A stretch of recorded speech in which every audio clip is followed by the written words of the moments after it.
Olha aí, pessoal, parece que a época dos cortes de juros lá nos Estados Unidos, a taxa básica deles por parte do Fed, Federal Reserve, o banco central deles lá, parece que finalmente essa época dos cortes de juros chegou, vai começar em setembro, provavelmente, de acordo com aquilo que o senhor Jeremy Powell, né, que é o chefão manda-chuva lá do Fed, deixou a entender. Aliás, ele foi bastante categórico, eu diria, nesse ponto, de maneira que o mercado, que já estava precificando um corte na taxa de juros muito em breve, por conta da atividade econômica, a inflação um pouco mais contida, dados do desemprego também, o mercado já estava precificando. Havia ali apenas uma indecisão quanto ao patamar desse corte aí, 0,25, 0,5, o mercado estava meio em dúvida. A maioria antes e agora mantém 0,25, mas o balanço deu uma aproximada nessa história. Mais gente acredita que o corte vai ser ainda mais agressivo. Por quê? O governo precisa soltar a economia, essa é a verdade. Qual é o problema nessa história? O problema é a inflação, realmente, porque há uma montanha de dinheiro estocada nesse momento que pode ser liberada com essa taxa de juros menos atrativa. E aí, meu amigo, o bicho vai pegar. Vamos conversar sobre esse tema, mas antes não se esqueça, deixe o seu like e o seu comentário neste vídeo, se inscreva no meu canal se você ainda não for inscrito, considere se tornar membro patrocinador do meu trabalho. Com valores a partir de R$ 1,99 por mês, você me ajuda bastante dessa forma, pode ter certeza disso, né? A taxa de juros norte-americana hoje está aí na faixa de 5,25% a 5,50%. Esse é o patamar atual, que, convenhamos, é bastante alto, né? Para a moeda mais forte do mundo, o Brasil está com uma taxa de juros o dobro, né? Grosso modo, é 2 vezes maior que a dos Estados Unidos. E aí fica a pergunta, será que o risco do Brasil é só 2 vezes maior que da economia norte-americana? Eu diria que é algumas vezes maior, talvez 1 ou 2 graus de grandeza, né? Em relação à economia norte-americana, a robustez dela, o dólar, né? Uma economia em dólar, a moeda mais forte do mundo. O Fed é o responsável por emitir a moeda mais sólida do mundo. É uma taxa alta, com certeza. E a manutenção dessa taxa por tanto tempo tem, obviamente, prejudicado as empresas nos Estados Unidos, os negócios, tem travado a economia e tem bagunçado o mundo de forma geral, porque é aquele efeito de sugar recursos do mundo todo para os Estados Unidos. Então, isso tem o efeito óbvio, evidente, de prejudicar a dívida de outros países, investimentos, bolsa de valores e tudo mais, porque emprestar dinheiro para o governo norte-americano é um baita de um bom negócio. Uma dívida aí que tem crescido na casa de $1 trilhão a cada, sei lá, 4, 5 meses, uma coisa completamente absurda, né? Então, tem demanda por dinheiro, por empréstimos, aí, por financiamento, por venda dos títulos do Tesouro, e o pessoal tá mandando dinheiro para lá realmente, né? Então, havendo uma reversão desse cenário, hoje você tem uma demanda alta pelo dólar, e aí a cotação fica lá nas alturas por conta disso, né? Havendo uma reversão desse cenário, a tendência é que essa cotação caia, o dólar se desvalorize frente a qualquer outra moeda. A tendência padrão é essa mesmo, né? O Jeremy Powell não falou abertamente o que vai acontecer. O que ele disse é: chegou a hora de a política se ajustar. Então isso aqui é uma definição taxativa de que os juros vão ser abaixados na próxima reunião, que vai acontecer no próximo mês, em setembro, né? Vai ser o primeiro corte em muito tempo, diga-se de passagem, né?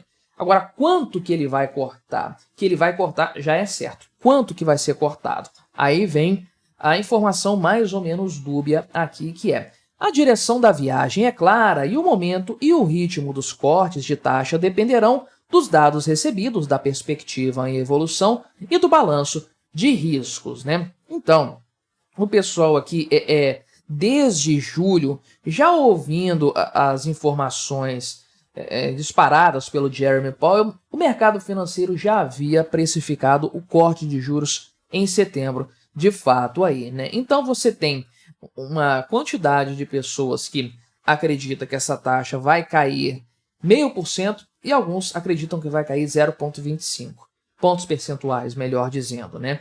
Então, houve até um rebalanceamento disso aí. Antes, 26% acreditavam num corte, que haveria um corte mais robusto, mais agressivo. Isso aí saltou para 36%, né?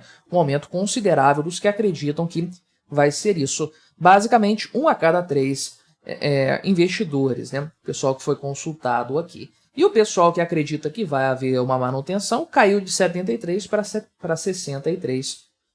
Eram 3 em cada 4, agora são 2 em cada 3. Né? Ainda é a maioria acreditando. Eu diria que esse corte seria suave agora, num primeiro momento, né? Botar o pezinho dentro da água para ver o que vai acontecer. Qualquer corte muito agressivo pode acabar causando um impacto muito grande na economia, e corrigir isso depois dá um trabalho do cacete.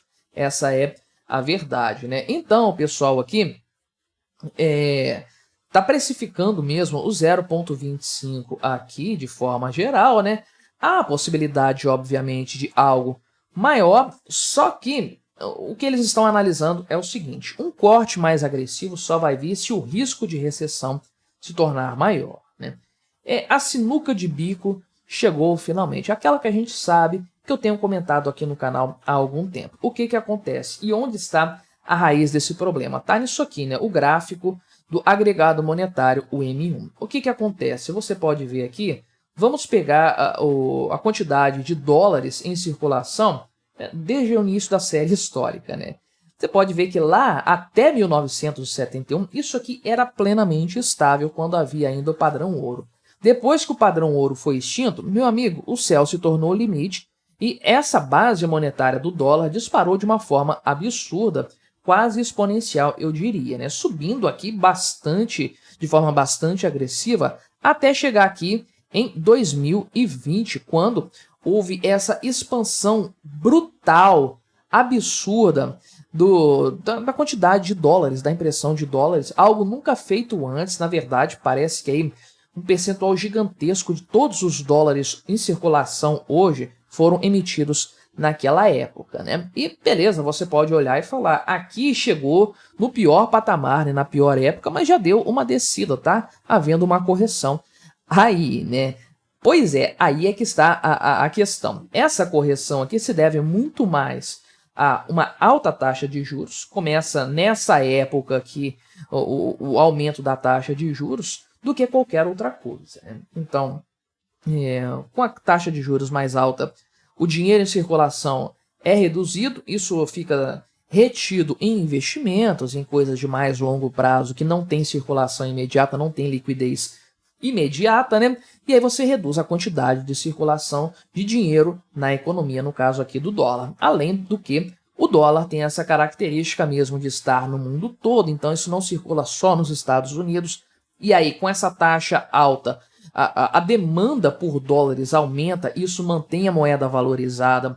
É uma peculiaridade que os Estados Unidos têm. Se o Brasil tentar fazer isso, não vai adiantar absolutamente nada, ninguém quer reais, essa é a verdade. Só que dá uma olhada aqui nesse gráfico em um ano, né? Ele engana muito menos. Olha só como houve uma queda até outubro, perdão, do agregado M2 do dólar, e como isso tem subido de forma contínua e de forma agressiva, eu diria, né? Então, isso aqui causa um problema que a taxa de juros elevada tenta conter. O problema dessa taxa de juros elevada é que ela estrangula a economia do país. E quando você tem aspectos que indicam uma possível recessão nos Estados Unidos, problemas com bancos, o Bank of America, que está sendo citado aqui, tá nesse sentido. O velhinho lá, Warren Buffett, vendendo ações, né? Uma coisa bastante preocupante quando ele faz isso. Ele não é muito de sair vendendo ações, né? Não vende à toa, principalmente. Dados da China bastante preocupantes, questões geopolíticas aí não resolvidas. Enfim, tem um caos de forma geral se organizando no horizonte. O que isso pode levar, né? O que isso pode causar? Certamente uma piora da atividade econômica. A ideia é reduzir a taxa de juros aos poucos para liberar a economia dos Estados Unidos, para que as empresas tenham um respiro melhor e consigam se manter firmes caso haja alguma turbulência no futuro não muito distante. O problema é, você reduz a taxa de juros, você prejudica a questão da inflação, porque é justamente a alta taxa de juros que mantém as coisas controladas mesmo com essa quantidade brutal de dinheiro em circulação aqui, o endividamento do governo e tudo mais, né? Volto a dizer, é uma taxa muito elevada para a moeda mais forte do mundo. Quando isso aqui começar a cair, a demanda por dólares vai ser reduzida, os dólares vão começar a circular pela economia, isso vai fazer com que os preços subam e aí você já sabe onde que a coisa vai dar. Se a inflação subir demais, começar a assustar demais, o Fed pode ter que apertar a questão dos juros mais uma vez. E aí, para onde que essa história vai? Como que isso vai acabar se o Fed voltar a subir os juros por conta de uma inflação resiliente? O pessoal está torcendo para isso não acontecer. As informações do mercado de trabalho aqui, inclusive, né? Mostrando que a geração de empregos está menor. Isso aí, por algum motivo, o pessoal considera que é algo positivo, porque é menos renda, menos demanda, preços mais controlados. Não é a forma correta de resolver o problema da inflação, né? O problema da inflação está aqui, tem que resolver aqui nesse ponto, né? Mas é nisso que o Banco Central está acreditando. Eu diria que o Banco Central está cruzando os dedos para que isso dê certo por lá. Vamos ver, setembro está logo ali. O que vai acontecer na economia mundial, aqui no Brasil, nos Estados Unidos, Europa, enfim, quando houver essa provável e muito possível, eu diria, redução na taxa de juros norte-americana. Mas me diga aí o que você achou dessa minha análise, colabore com o nosso debate, se inscreva no meu canal se você ainda não for inscrito e até a próxima.